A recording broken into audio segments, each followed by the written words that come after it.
I think it's great that people can, I mean, if we want them to hear our thoughts and hear what we have to Yeah. say, it helps when they get to know who we are. So a quick little interview so people can kind of know what makes me tick, what my, past past life it feels like sometimes has been. And do you want to do a little interview with me? Let's do it. Let's have people learn about Christine. And then I will return the favor and I'll put you in the hot seat for a second. And I think it could be really fun to see, because I don't think I know, like, I don't know your whole backstory. I can't write my little biography on who is Mark Smith. So, see.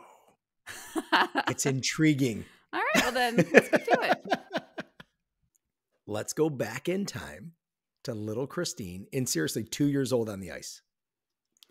I think as soon as I could walk, my mom slapped some ice skates on me. I can remember, and we would do ice shows every season. So besides just my little skating lessons, in fact, one of my very, very, very first ice shows, I was a little Pinocchio, and I got so terrified going out on the ice when all the lights came on that I peed my pants. No. Well, you're a little kid. I mean, hey, it's going to happen. But you haven't peed your pants in like a year now. What was that? You haven't peed your pants in a year now. Oh, yeah, I know. I don't know. This bright light in front of me is kind of taking me back a little bit. But I figure skated from about 2 years old till around 12. So all throughout grade school, I had some very early mornings. And one thing that really stuck out for me was, so when you start, it's like delta, beta, gamma. And once you got to a certain level, you graduated into the freestyle classes. And once you hit freestyle, it was, freestyle 1, 2, 3, 4, onwards and upwards. And of course, the little classes, you're just kind of scooting around, or, pushing your little traffic cone and really learning how to fall before you learn how to skate and learning how to get up from a fall. But once you hit the freestyle classes, that's when it kind of became that intense. This is a workout. This is For sure. a skill I am developing. And we would always have warm-ups. And when you start with freestyle 1, you are instantly intimidated because all of the freestyle classes warm up together. So you are having these people that seem, like giants, even though you're probably 9 and they're maybe 14. But at that, I mean, they might as well be. They were truly in another league. And just getting those legs under you. And it was the first time that I can remember having a memory of, this is something very hard. How am I going to be able to do this? And with the support of the teachers and really everyone else around me. And in these warm-up skates, you're not really with a team. It's a very individual, like the only person you are kind of in that battle with is yourself and kind of working through that. But I will never, I always wanted to be 20 minutes late, like kind of dragging my feet in the morning, because if I could just skip that warm up and not have to do that. But I'm so thankful for all those lessons. And so after our warm-ups, we would kind of all go to our little spots of the ice and then practice, different spins and jumps. And it was always fun when you get to get hooked up into the little pulley system to feel what it's like to jump. But really, the first thing that you would learn at every level as you tried new things was how to safely fall, because really practice was 80% falling and as you're learning those new skills. But isn't it like that in every sport? Like your practice is your time to fail, right? Fail again and again and again. Do it 1,000 times. Then all of a sudden when you perform, second nature, you got it down. Absolutely. And even now so like I love doing yoga, and there is one class that I'll go back to every once in a while, but it is some of the more difficult poses where you are inverted, or basically a lot of balance is involved. And this one teacher that I absolutely adore, she always starts the classes with, we're going to learn how to fall, Because if the whole time you're trying to think of, I need to keep my balance so I don't fall, I don't fall, I don't fall, first of all, it's pretty much a guarantee that you are going to fall because the only thing that your brain is hearing is fall, fall, fall. That's right. But it takes away, I mean, what's the worst that can happen? I fall. Okay, we got that out of the way. Let's Mm-hmm. go on with the rest of it. And I think, really, kind of like you said, practice is a real time exercise in what is the worst that can happen. Let's face that. Let's do that. And then let's get on with it. Yeah, it's absolutely right. And when you're going through, so you're 2 years old, you're learning to skate, you're 10, right? You're getting to seventh grade, you're skating. At what point do you go, do I want to continue it? Do I not want to? Is that something you look at every year, or does there come an age where you're like, well, I'm not going to travel and do this. I'm going to do something else now. For me, the tipping point came when taking a very honest and realistic look at my skill set to say, I am not going to compete, with this. I would do my little ice shows and all that fun stuff, but we weren't in competition. It was a show. And my mom, actually both my parents, they always wanted me to do something. So I never had that like, you have to play this. It was you have to do something. And I was, seventh, eighth grade, getting ready for, high school on the brain. I knew that when it came to any high school type of skating programs, like that was not something I was going to want to be involved with. And it kind of became that this is all I've ever done. But suddenly everything else is a possibility. But then on the flip side of that, a slightly intimidating factor back then was the realization of I haven't played anything else. I didn't grow up playing multiple sports. So whatever I want to start in my seventh, eighth grade year, this is truly where I am starting. And so it was that, what do I think I would enjoy playing? And also, what will I feel humble enough coming in with that beginner mindset to say, I know a lot of the people I'm going to be playing against have been playing whatever new sport I choose probably since they were 6, 7 years Right. old. But I thought long and hard, and I hated running. So my brain went to what sport does not involve running. And I went from, I guess I love water, because I went from frozen water into a pool. So when it kind of became clear in my head that I was ready to hang up the skates and, give them I was thankful for the lessons that I learned along the way, but it Mm-hmm. was ready to move on to the next thing.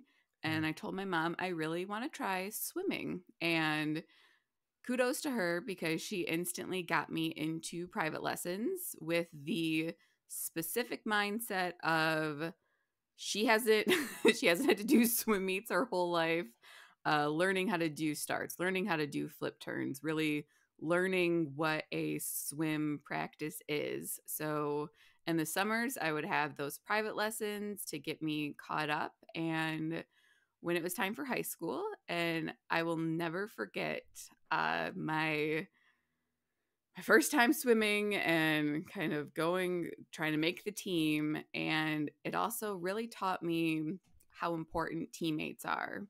Because again, with skating, you're kind of on your own for the most part. Like, you have your Right. coach, but Yep. when it comes to being able to have that support of others around you, it's still pretty much just you. So it was my first real taste on, okay, what is it like? I mean, no pun intended, but like diving into the swimming world. And also keeping in mind that I'm about to start high school. So I am leaving behind a teeny tiny little grade school where my entire graduating class had about 35 people, to Wow. going to a high school where my freshman class had about 250 people. So I was about to enter a whole new world, and swim practice and swim tryouts were before school started. But it was, I mean, in hindsight, one of the best gifts I was given, because the core group of people that I met then are still some of my best friends now. And one memory that sticks out the most during that tryout, because you would do each event. So just to, kind of see what you can do. So you doing your freestyle, doing your backstroke, doing your breaststroke, doing your butterfly. You have some sprints, you have some more distance things. And, I was comfortable and very good with all my different strokes, minus breaststroke, because my kick was technically illegal back then. But sorry, coach. Why? Because Because your just feet came because out my of the feet would water? break this. Oh, yeah, my feet Oh, okay. would. It was Frog Kick and I were not friends when I was younger. But anyway, when it got to the first more distant event, which I am a sprinter, so no thank you, these longer ones, but it was just a 200 meters. So eight, 1, 2, 3, 4, 5, 6, 7, 8. And I still have that adrenaline of, my first, real tryout in the sport that I wanted to get involved with.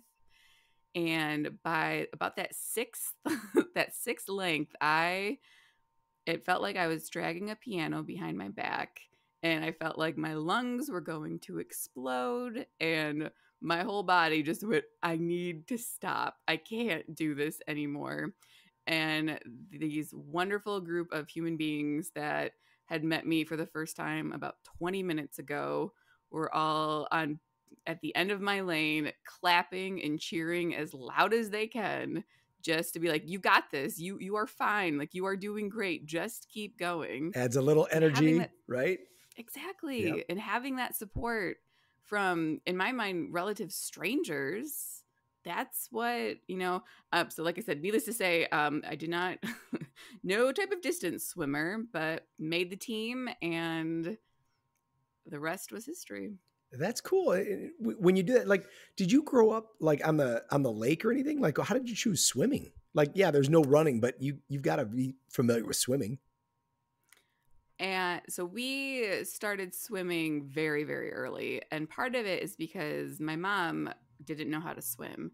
And we would always be on the lake during the summers. And so in the back of her mind, she knew if we were out on a boat and something happened, she wouldn't be able to save us. So she wanted us to be able to have that skill that she didn't grow up having. Oh, okay. So, 5, 6 years old, we were in the water every summer, was always kind of going up to the next level. I stayed in the top one and I've always loved the water, whether it was swimming in the lake, which is a whole different beast from, swimming in the pool. But even when we would go on trips like to the Bahamas, Hawaii, it was always snorkeling. My dad and I would go scuba diving together. So there was always a call to the water. Is it peaceful for you to be in the water? Yes. It is. It's funny now that I'm an adult, I can understand why I enjoyed that so much. But I mean, when you're underwater, you are truly in a different world. And anything that's going on in the rest of the world for that 20 minutes, 45 minutes, hour and a half, however long you are there, everything else just doesn't matter. And it's another thing that I guess I've always liked competing against myself. Of course, times it, but you're just trying to get that, tenth of a second better. That it really taught me the benefit of efficiency. So much so that as I fell in love with swimming, my first job and really the main job that I had throughout my, early years in life was teaching swimming. Mm-hmm. Because besides just a life-saving skill that everyone should have access to, I loved being able to take someone that, amazing athlete, they're getting ready for their first triathlon. They can run and bike like the wind, and then they get in the water and they do one lap and go, please help me. I feel like I am dying. And This feels the best personal. part was, right? And I would kind of joke and say, well, the good news is I'm not going to have you do anything more. In fact, you're doing too much. We're going to take things back a little bit, and everything would just go back to that efficiency that, it's all these tiny little changes that as they add up, they make a huge difference. And whether it's, how your arm is reaching forward, where in the water your kick is, how your head is turning when you take a breath. Yeah. When I would have these adults that would be in the swim lessons, they would always feel so overwhelmed the first time that they got in the pool, because they would know I feel like I'm doing everything I can, and I'm already, so exhausted at the end of just one lap. How how am I possibly going to do more? And that's why I felt like I was the bringer of good news to say, I will never ask you to do more than what you are doing. Like, I am going to be your confirmation right now that you are doing too much. And the first thing that we would always take it back to is the breath. And I always used to love the example of if you were going to do a sprint, even just from, the edge of the parking lot back to the building that we were in, would you hold your breath the whole time? Like take a big breath before you go, just run as fast as you can, come back as fast as you can and hold your breath the whole time? You could And they're try. like,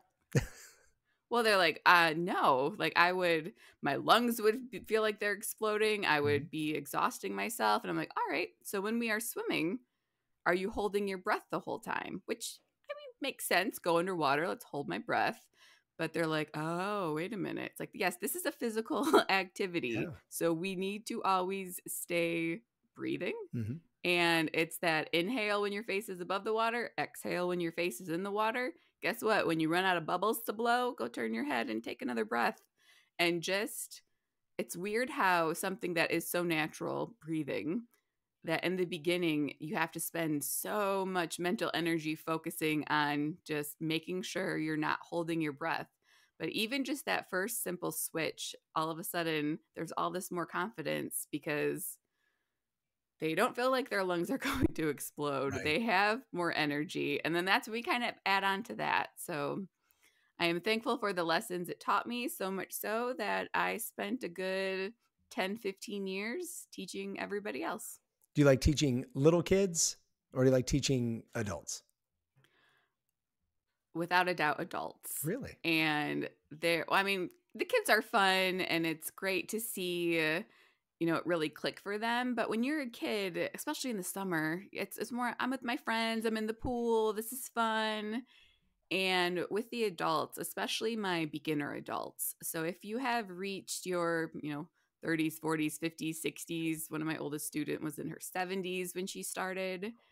If you don't know how to swim, a lot of the times it's because there was an event that happened early in your life that made you afraid of the water. So you are kind of part therapist, part cheerleader, and the skills almost are what come at the very end. But with little kids, when they don't get it right away, they just kind of let it roll off and keep going. And it can definitely be very frustrating for adults because, kind of like I said earlier, the water is a completely different world. So you can see what I am, demonstrating. You can understand how I'm explaining what you need to do. And then you're in the water and your body will not cooperate. And it's helping them get over that frustration of I know what I'm supposed to do. I don't and you can't practice on land. Like you can't practice floating and gliding and getting more comfortable on the land. So it's helping them work through their own mental hurdles Hmm. of, and plus I would say just trust me. Like if I wasn't good at my job, I don't think they'd keep me around. Like it's But it's hard. You're in the water. It's hard to trust somebody, you know? Like they know you're a professional, but it's like, ooh, especially with that fear. And the one I can admit frustrating thing about learning to swim later in life is it feels completely wrong until it clicks. So, me as the instructor and as someone that can see it all coming together, I can see these tiny little things like your feet when you push off the wall, they are floating up a lot more naturally. But you don't feel that when you're in it. So, it feels like I'm not getting any better. I've been doing this for days, for right. weeks, for Yeah. months. I feel like I've made no progress. And then all of a sudden it all comes together and they're like, oh, oh, oh. And that moment was the one that I lived for when I could see, I knew it was going to be, one of these next times it's going to be the one that whether it's floating on your own for the first time, being comfortable with your face in the water, whatever the case may be. It's like, I can see you're getting so close, but until that moment clicks and then they get that, I truly thought that this was something I was never going to be able to do in my life. And then once you realize that you can do that, you can kind of bring it bigger picture to say you can always do something new. It's never too late to try something new. And anything that feels, unattainable, just get out of your own way and you might be surprised how it all comes together. Well, we got to get you into pickleball. I think you dig that. We're gonna have to do it in the water somehow. I don't know, frozen water in the water. I don't know. We got to do something. But did we just invent a new sport? That's it. Yeah. like if there's water Pool polo, ball. what's the water equivalent to like a pickleball thing? Right. It would be a sea urchin ball. Right. That's what we're playing. Let's do it. All right. So you're teaching swimming. You're swimming. Right. You're going through. How did you get so into baseball? When did that occur? Baseball happened so my mom grew up a huge Tiger fan. She could walk down Michigan Avenue from her house to go to Tiger games. She would never miss a start from Mark Fidrich. That was her favorite pitcher, as many Tiger fans have a soft spot in their heart for him. And we would go to a game now and then growing up. I think my first one at Tiger Stadium, I was about 5-6 years old. I'm sure my dad got tickets through his work. And as I was in high school, I just fell in love with the sport. And I'm someone that when I dive into something, I really get into it. And this was when Comerica Park was first opening. The Tigers were not doing so great, but it was a phenomenal opportunity to really see the sport. I mean, there were no bandwagon fans. There was nothing to be on the bandwagon for back then. But one of my favorite things to do, like I joked before, I feel like I'm secretly, an 80-year-old man. But I would go to a game by myself. I would buy a scorecard. I would go into the last row behind home plate in the upper deck because in the summer, you had the fence behind you, so there was a breeze, and there was still the awning above you. So it was one of the few places that you could be comfortable in the 80, 90-degree days. And I would just sit and keep score. I had my little scorecard, learned all my little symbols, and Really? I know a lot of people think that baseball is boring, and I mean, to each their own. Everyone. That's why it's great that there's so many sports, because there are sports that I think are boring that people might look at me like I have 4 heads if I said that.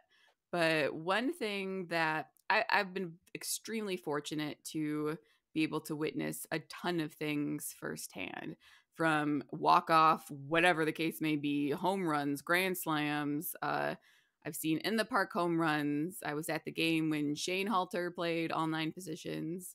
But the one thing that has I haven't been in attendance to yet, although I have come close to twice, is a no-hitter. To me, that is just, literally perfection. But when it comes to baseball is boring. So there were 2 games that once was CC Sabathia when he was with the, I guess now Guardians, against us. And then one was Jeff Weaver, so as the Tiger.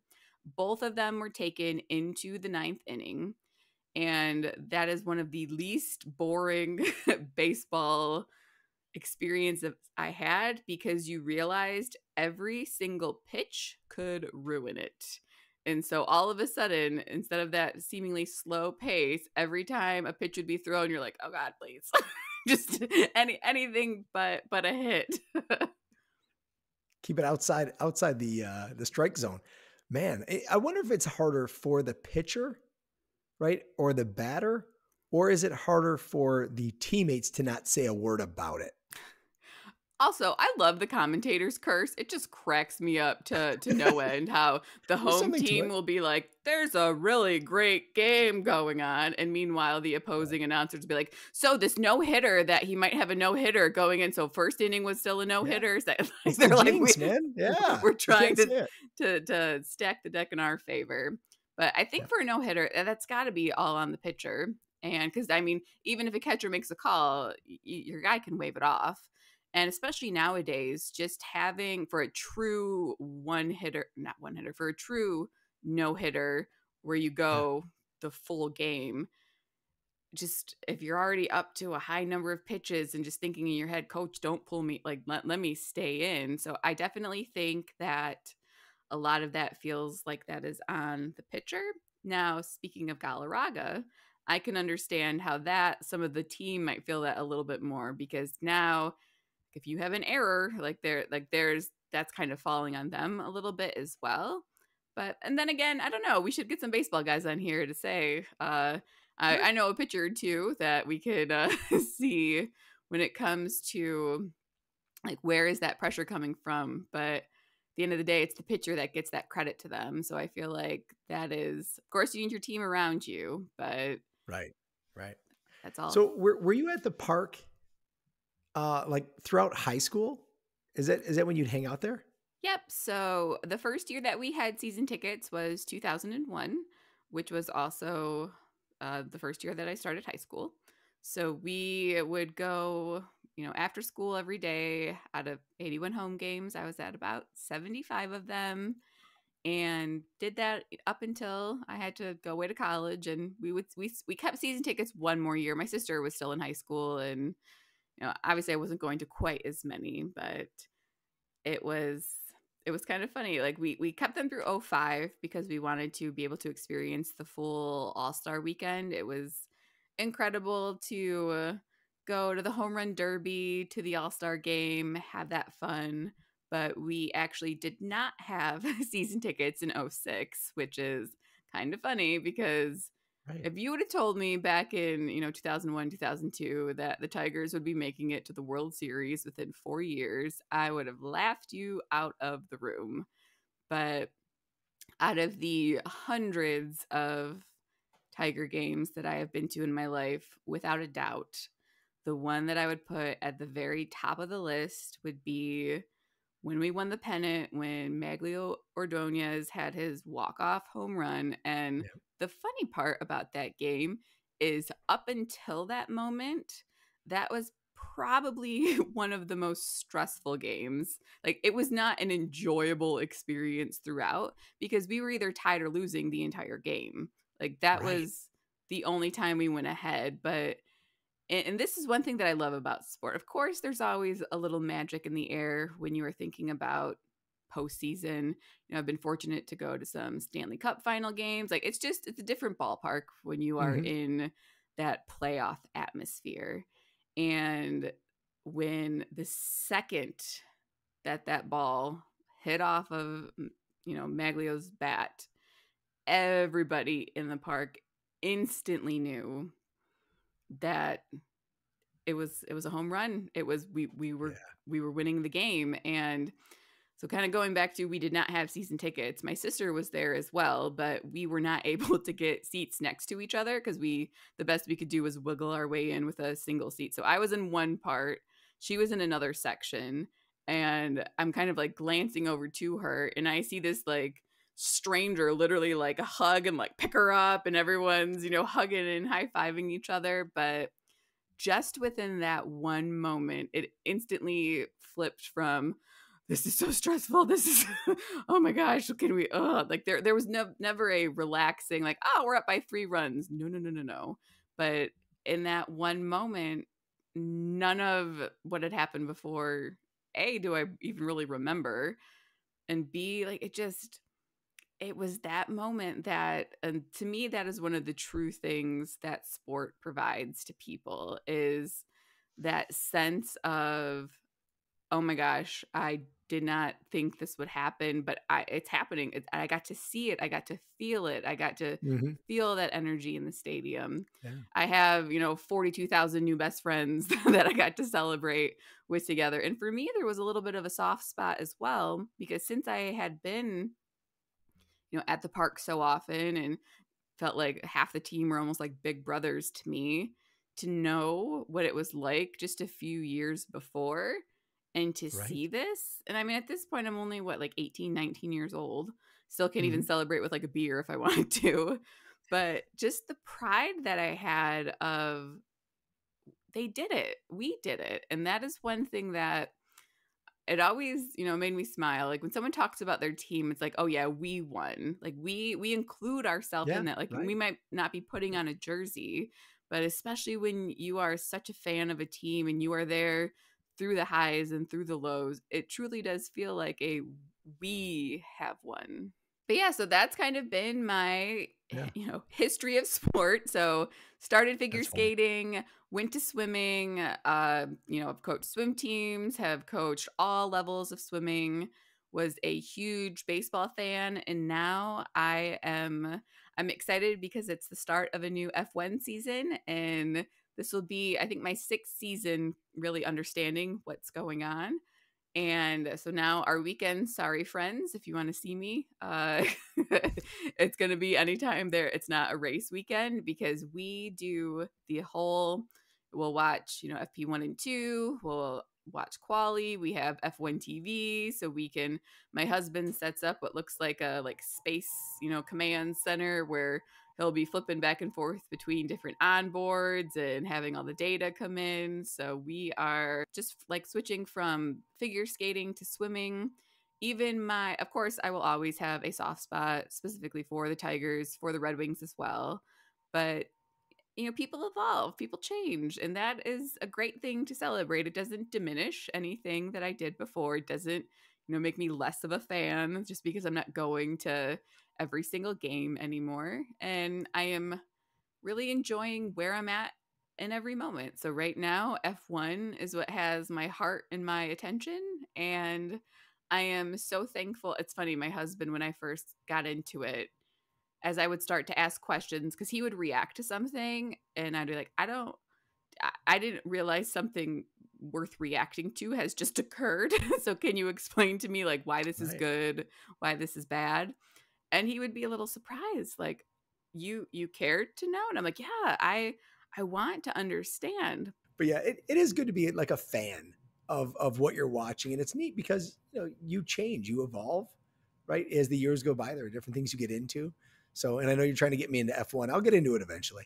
I'll And be if it's there. not your Yeah, thing, like I'm yeah, not, I will never be yeah, someone to like force something in front of it. Like out of respect for those who play it, I will keep hush hush on the sports that I can pass on. But that's the beauty of it, is like I would never want to try to force. If you don't enjoy it, that's fine. There's plenty to enjoy, because I try to put myself in those shoes. And if someone was forcing me, like I'll always give something a try. I'll hmm always. I think it's golf. You gave golf a try. That was good. exactly. That was really good. And I know going to a game is completely different than watching it on TV. So I will always at least give it a go. And if it's not my thing, I don't want someone to be like, "Oh, we can't." Like, no, it's okay to. We all don't have to agree on everything. The world will keep spinning. Like we'll keep. They will Yeah, still have hundreds of $1 million in contracts. Like they're going to be fine if I'm not a fan. But and that's the same way. Like I love to introduce things that I find enjoyable. And if someone has questions about it or wants to dive a little deeper, I am more than happy to take them along for that ride. But at the end of the day, if it's not their thing, go ahead and keep doing what you it enjoy is what it is, doing. huh? Yeah, So what that's did you crazy. grow up enjoy doing? What did little Marky play when what was your first jersey, your first kind of sport that you You know what? I grew up a softball kid. So they had the local city had you know, had tryouts or teams. I don't really know tryouts. I think you're like 7 years old. You just get assigned to a team. And I got on a team. It was super cool. It was great. I was like, what a great sport. So I grew up playing softball, started getting, competitive with it as much as you can, growing up. It's not like I'm going to play high school softball. But yeah, did that till, did that till 6th grade, then transitioned to baseball. I remember baseball. I'm like, damn, that thing comes fast. And at the time, it's probably what a wicked 50-mile-an-hour pitch. Not a lot of curves, anything. So, but there are certain things in a game that get you elated. And I remember the first time I laid down a proper bunt. Right, when you talk about swimming and you talk about learning technique, I remember working on that technique and working on that technique. And we had a guy on second. We got to bring him in. I remember laying down a bunt toward like first base, and I was like, man, and it's always hard because it goes flying one way or the other. I remember laying that down and outrunning that, and just thinking like, oh my god, this is the greatest sport ever. that was cool. It's, little things keep you going. And then, I think I ended up playing another year. When you hit your first home run, we got men on second and third, and I get you get the coaches who are telling you like swing away, and it's like, all right, and our fences were, they might have been 250. It was not far. You could pop it up and put it out, but put that up in center field. And I just remember I ran around the bases so fast, I almost like passed the kid who was on second. Coach is like, no, back up. I was just so excited. But yeah, I got into it. So it was cool. I did that. I did, a lot of baseball, and we'd play in the neighborhood. Like we would play with a tennis ball, but we were in this apartment complex. And I remember we'd start Saturday mornings, right? We'd go out and we'd, there's probably like 8 of us that would play. So you'd have, one field that's out, right? You got to keep it center or left. If you hit the apartment complex roof, it's a home run. We do different things like that. So it was fun. Then we played football. Love football. Always a fan of it. That was just great because it's like you can get any size game you want, 2-on-2, right?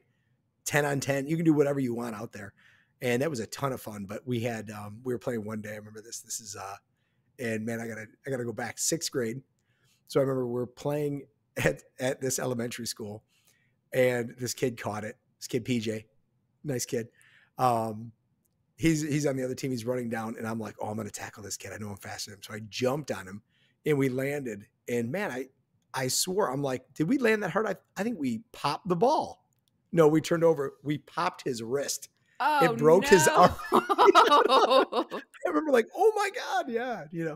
So of course we did the proper thing, and we're like, good luck. We're going to keep playing. You should go home. So yeah. So it's crazy, but yeah, so that's how we did it. And then it came to, I like, as you start going to different schools, you go from elementary to, junior high school, started running track, and, you're used to being like the fastest. Well, I'm the fast kid in the school. And then you get to a junior high that has multiple schools, and you start going, I'm kind of a mediocre fast. Like, by the end, you're like, do I know how to run?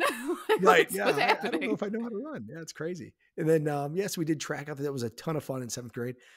Then we got in high school, and I, ran track in high school, but I remember freshman year was a tough one. Cause you're like, oh, what should I play? I'm like, I played a little basketball in 7th and 8th grade, terribly. And I'm like, oh, maybe I'll try out for the team 9th grade, and it's like a freshman team. It's not incredibly competitive. I remember making it through there. I'm not sure I made a shot. I don't know. You just go, I kind of suck. And the coach kind of told me, hey, you're not making this one, and I'm like, what else can we do? And he's like, go over and wrestle. So I went and wrestled. So that was a ton of, like, I love that. That was just great. But you talk about like figure skating or swimming, where it's a team sport, but it's you, right? You're the one up there.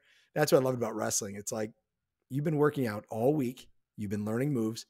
Show us in the next 9 minutes what you have. And that was just awesome. So I really dug that. But yeah, just kept with track, throughout graduation. And then you look and you go, wow, should I do that in college? Sure. If I had any talent, sure. So yeah, so it came to college, and, then it comes to, okay, I guess I'll be an IM guy, we'll play Air Force football and stuff like that, basketball, all that. But yeah, that's kind of, I grew up playing kind of general sports, and I got into probably my 2 favorite sports after college.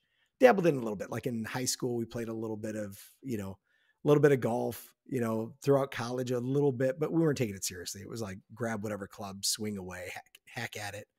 And then it was soccer and golf that I started getting really serious about after college. And it was, fast forward, I started getting into soccer accidentally at 27, right? So my wife is playing, and they were short somebody, and I've got the kids. They're in their little, their little carriers, and we're just there to watch. And they were short a person and said, hey, why don't you come out on the field? So I went out there with jeans and Nike. What I have, like Nike hiking boots. Oh gosh. I'm like, can I wear these out here? They're like, yeah, just stand there. You don't have to do much. And I was like, just enthralled with it. I'm like, oh my God, we got to play more of this. So we started playing non-boarded, and you start going, what's offside? Where's the line for offside? You're thinking like hockey or something. And it's like, it moves, figure that out, so it's crazy. But yeah, love that sport, beautiful sport. And then golf, I'm just, oh my gosh, enthralled with it. So that is just a game of trying to figure out what the heck you're doing out there. And one day you're phenomenal. The next, you have no idea what golf is.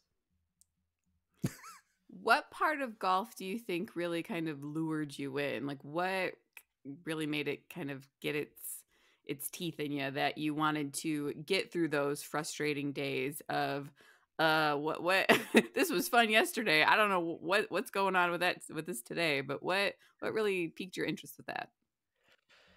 Well, I think it's a fun sport because it's you versus you, and everybody around you is trying to help you. They're trying to give you tips. They're complimenting you on things. If you mess up, they're like, "Oh, no, it's just unlucky. No problem. Don't worry about it. You got it next time."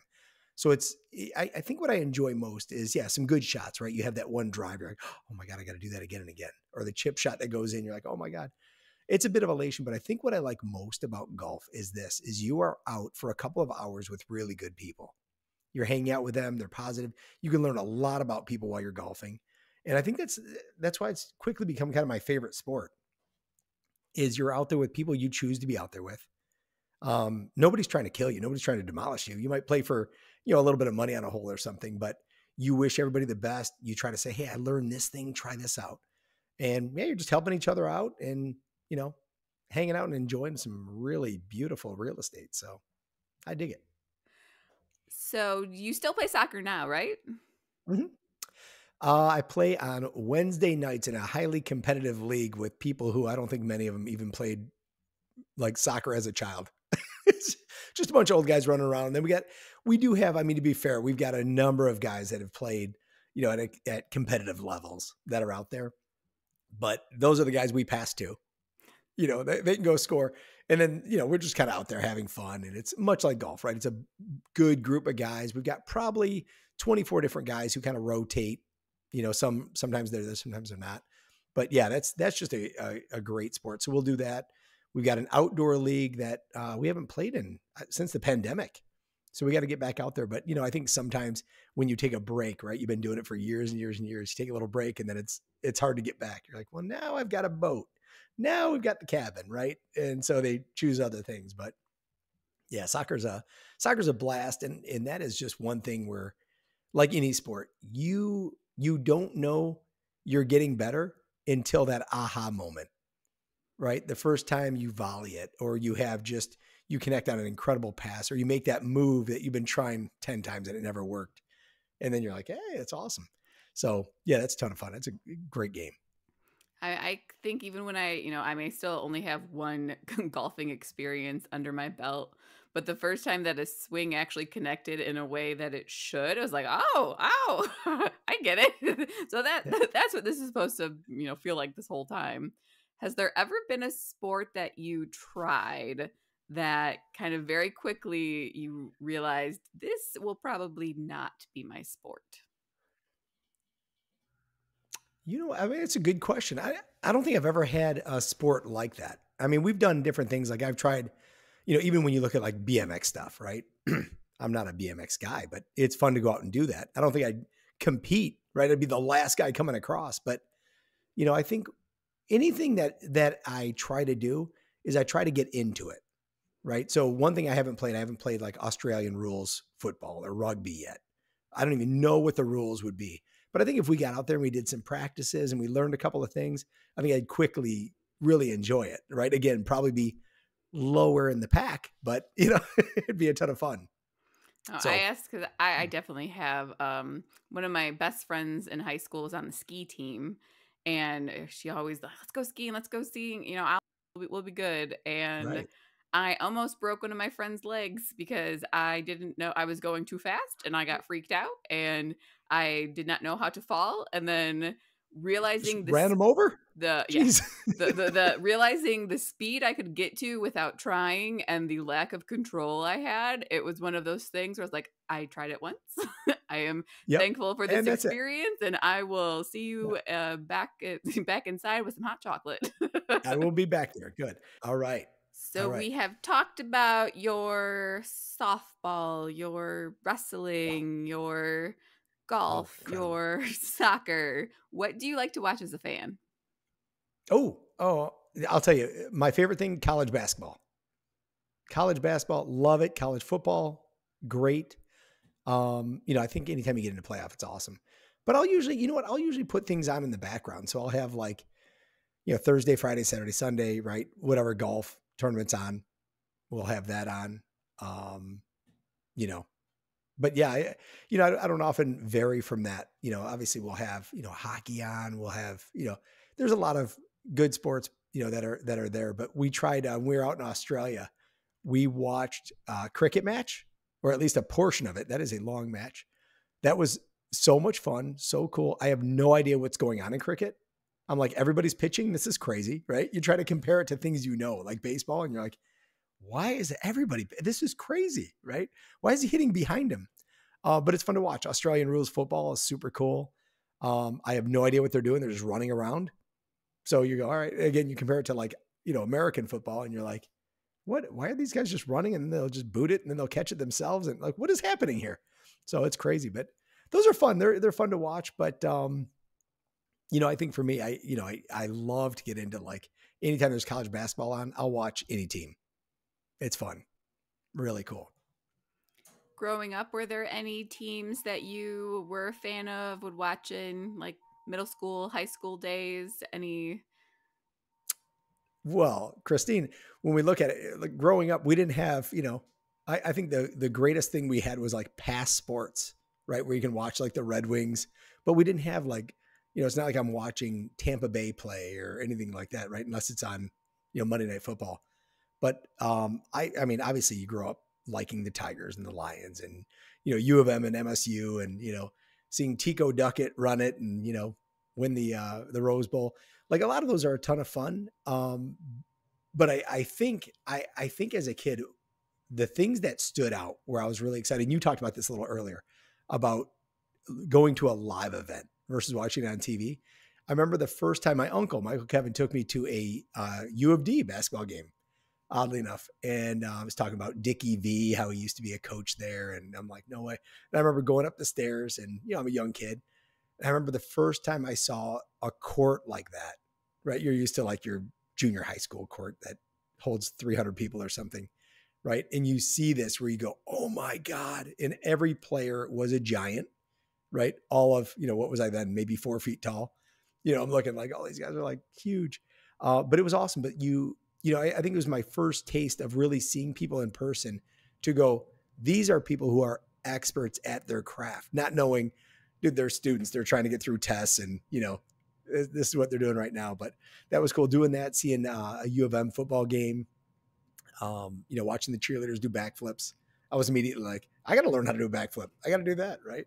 I think that got me into like gymnastics. I love that. So we did that, but yeah, it's super cool. So I love going to different venues and checking those out. When you go to like Michigan State, see a game, you go to Ohio State, right? That stadium is just monstrous. Holy cow. But yeah, super cool. I love live events like that. It's awesome to see. Do you like that too, or are you just baseball and that's it? So baseball and hockey were what I kind of grew up with, really love that atmosphere, partly because I know the sports well, so I can kind of follow along. But so I know I talked about my favorite game I've ever been in attendance for. Last time we heard about your least favorite game that you have been in attendance for. So what, talking professional, what has been the best game that you can remember that you've been in attendance for? You know what? It comes easy. There's a lot of college games we're at, a lot of professional games, Pistons games that were really cool. I think I have two that are my favorite. One is with the Lions, one is with the Pistons. But the Lions one, we were there when Barry Sanders broke 2,000 yards. We had a bunch of rowdy, there might have been 20 of us there. And it was fun. We were in the end zone. We were loving it. And it was almost that countdown where you're like, oh, he only needs 32 yards. Oh, he only needs 26 yards, right? And he ended up getting it. That was just awesome to see, just to witness that and to know him playing as a young child coming up through college in Oklahoma, right? And then playing for the Lions. That is like the goal, to try to get there, and to see him do that was just awesome. That was cool there. And I think the other one, why I liked this game so much, was not so much of like the outcome or anything, but we were going to a game, and the kids at the time, my twins were probably, I'm going to guess and say they were like probably 7 years old, 8 years old.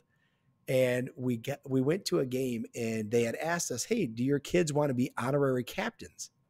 And I'm like, what is that? Oh, they get to come down before the game, right? Meet everybody, shake hands with the captains, and they'll kind of go through the rules and all that, but they can be on the court. And I'm like, yeah, you guys want to do that? Yeah. So they did that. And it was so much fun. It was a cool, like little 5-minute thing. And you're like, that's awesome. But then the Pistons followed up and they sent us like a DVD with the recording of it. And it was like such a memory. I'm like, this is awesome. I can't even tell you who we played that day. but what a great game. It was like a cool experience. And, I love that. I love when teams do that. Like you'll see the Savannah Bananas, right? Oh, Minor league yes. baseball team. Yeah. They just, is it the best baseball you're going to see? I don't know, but they make it so much fun, right? It is entertaining and incredible. And, I want to travel there, yeah, I'll go whatever it is, 1,500 miles or whatever. Let's go see the Savannah Bananas, man. It'd be awesome. I mean, they first came on my radar last year, and I think it speaks volumes to on their kind of schedule for this summer how many Major League Baseball stadiums they'll be playing at.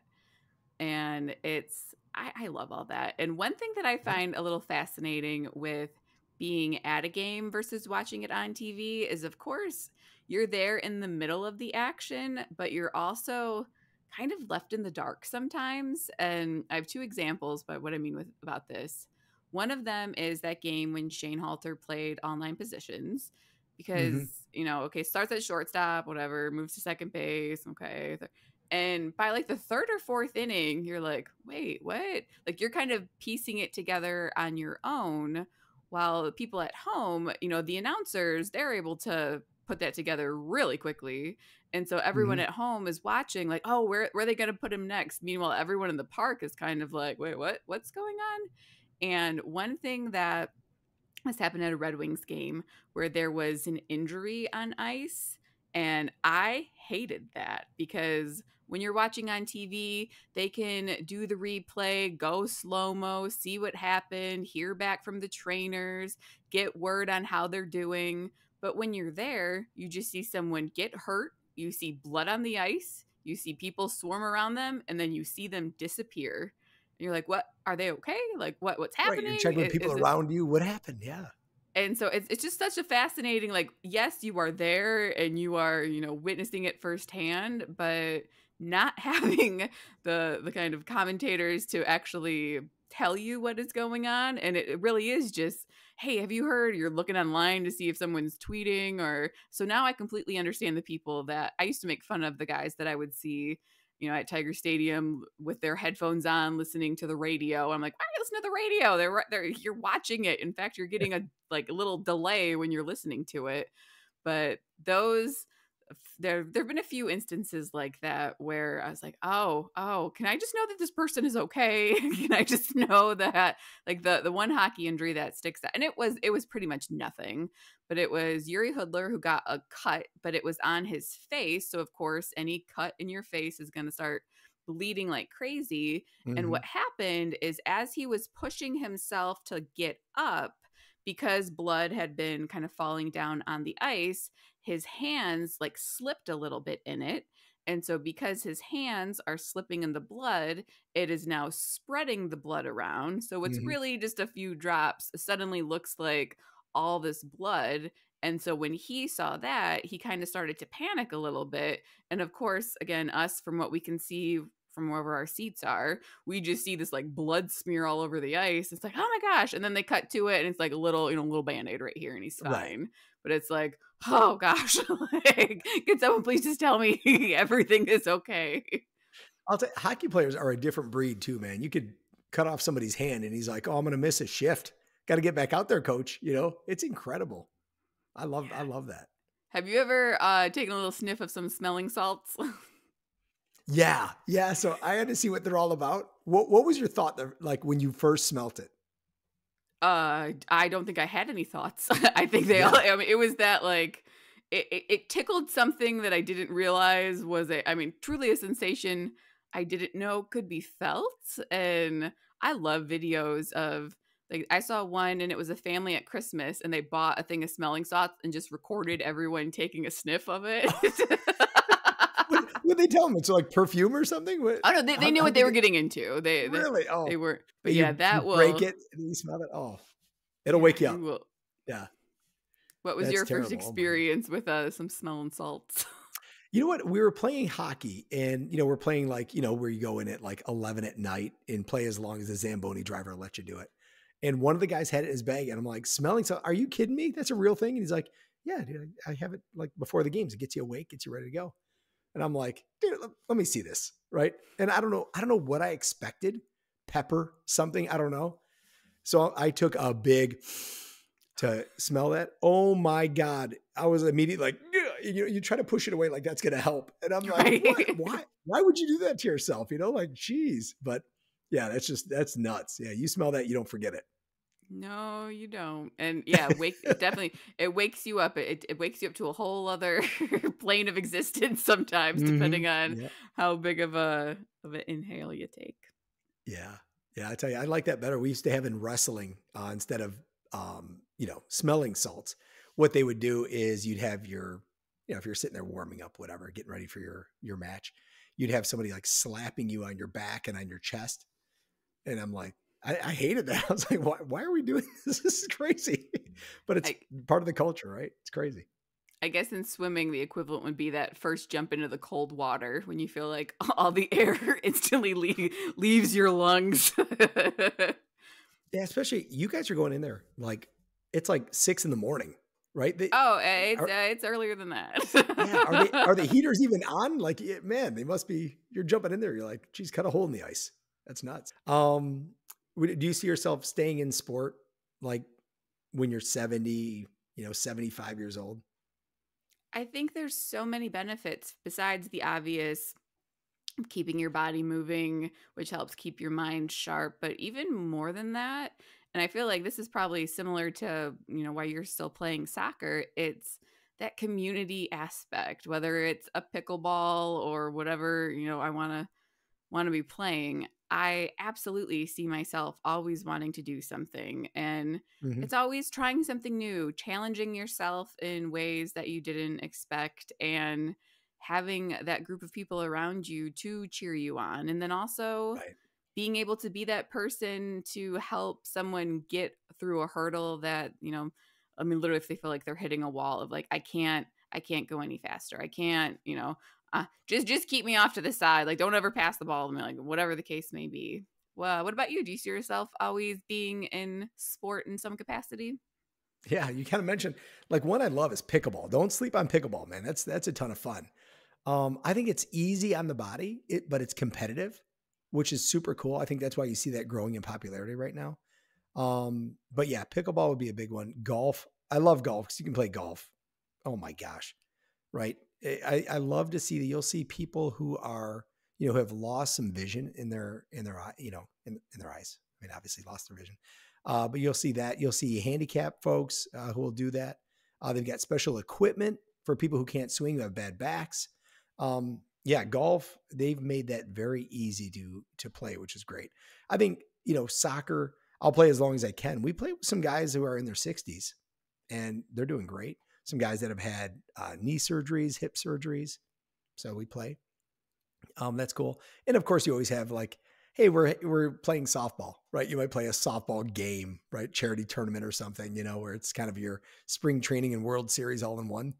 It's like, but that's easy to do. That's a fun one to be a part of. So I like that. Yeah, I think sport has always been, part of who I am growing up. I think I'll continue to do it. It's very enjoyable. It's, it'd be like, hey, do you ever want to see movies when you get older? Like, dude, yeah, I love movies. Yeah, of course. Yeah. I'm going to keep doing that. So very cool. But yeah, I think so. I think what I love about it is now I see, even like, after like knee surgery, I still like going to soccer because I'll watch my son play, right? And I'll watch my buddies play and you're kind of rooting them on. And I, during that, my whole contribution is, all right, I'll open the door for everybody as you come in and out. Right. And, and I'll be DJ, right. And keep score, that's the big thing. But yeah, we do that. So you'll see guys who will come out, even if they're injured, can't play, they'll still come out. Oddly, we'll have some people will bring like their wives out. Right. And you're like, wow, really? You want to watch this level of soccer? But I think it's just that they enjoy it. Like you're having fun and, good group of people. So that's always fun. It's cool. Awesome. Well, I'm happy that people got to kind of know us a little bit better, Yeah, kind of understand where our hearts lie, both for what we like to play, like to watch. It sounds like your heart's a little bigger than mine because you're a bit more wide reaching. Yeah, no, it's cool, but you know what? I'm excited for you. I'm excited for you to get more into golf because you've got a great attitude for golf. Usually, I mean, here's what I'll tell you: a lot of people. I'll play with some buddies now that have been playing for years, but you can tell they're a little intimidated by certain shots, right? So if it's my drive isn't as long as it should be, or my chipping's not that good, I can't read a green, whatever it might be. You have a great attitude. You get up there and you're like, oh, we're 80 yards out. Oh, this should be easy. It's like putt putt. I'm like, yeah, let's go. Like, this is You're in gonna my enjoy it. We'll wheelhouse. have some fun. Like, I, Yeah, I I do have some putt-putt years under my belt, yeah. so. Well, you know what we'll do is we'll get a group and we'll go out to like some nice places. We'll go to like Boulder Point, Devil's Ridge if you want to have a little fun with it. There's some different courses that are challenging, but in different ways. And it's a lot of fun. We've got if we go to like Metro Beach, they've got a little par 3, and that's fun if you want to learn how to swing it, or just come over to the house. Right, we'll play on the simulator. We can play any course you want. So Do it's you a have ton of a fun. do you have a dream course? Oh, you know what? Here's the funny thing. Like a lot of people are like, oh, I got to go to Spanish Bay, or I want to play, whatever, Pebble Beach. I think for me, what I would enjoy more is like, let's do a golf trip. So we did like a Kentucky golf trip, which is really cool. But I think it's more fun if like to get in different courses. I think I'm bad enough to like where I don't go, oh, I like the slope of this, or the stint meter was this high on. I don't know. I just play, but I like just being out there with everybody, and it'd be cool to do like a week long like trip through like California, Arizona, Texas. I think that'd be a ton of fun. So that's my Love dream it. courses. But So my dream would be to go to an F1 Grand Prix. I found out, honestly, just like 3-4 years ago, that my mom took me to one in the late 80s. So I was a toddler. no Her and way. her sister. Her and her sister went downtown, I think not understanding what an F1 race would sound like in downtown Oh, Detroit. So, on paper, I have been to a Grand Prix that actually Ayrton Senna won. So, like, one of the greatest of all times when it comes to that sport. yeah. But any Grand Prix would be golden for me. Of course, I would love to go to Japan, watch at Suzuka, seeing as I now have a very soft spot in my heart for Japan.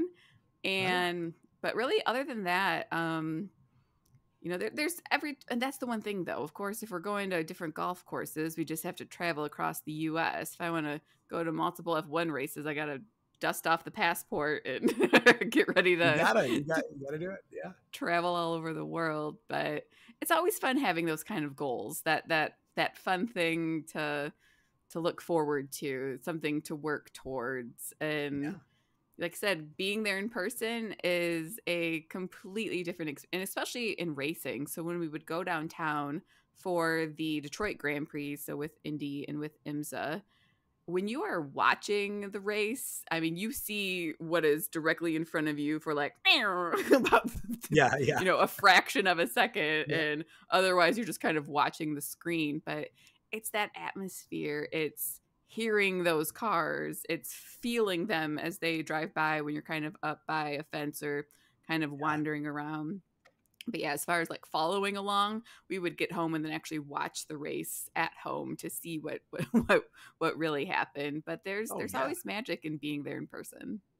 That's cool. And that's what's cool about like NASCAR. I like the oval track in NASCAR where you can watch. I mean, you can feel debris and the wind and everything as they come by, loud as can be. But it's cool because you can see in every turn what's going on. And oh my God, that's a fun sport. That's a fast one. Holy cow. Um, It, so yeah, it's another little fun thing to watch. and a smell I didn't realize I would love so much is the smell of high performance fuel.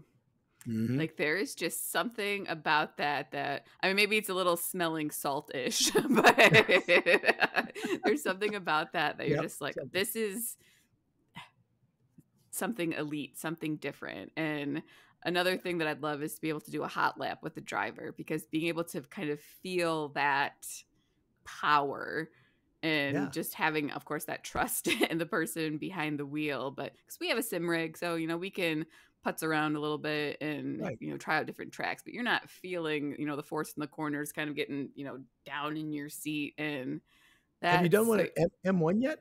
Have you gone to no, M1 concourse and done one? Oh, we gotta correct that. my Okay. husband has, but I have not yet. So You it's, gotta see, experience it. Okay.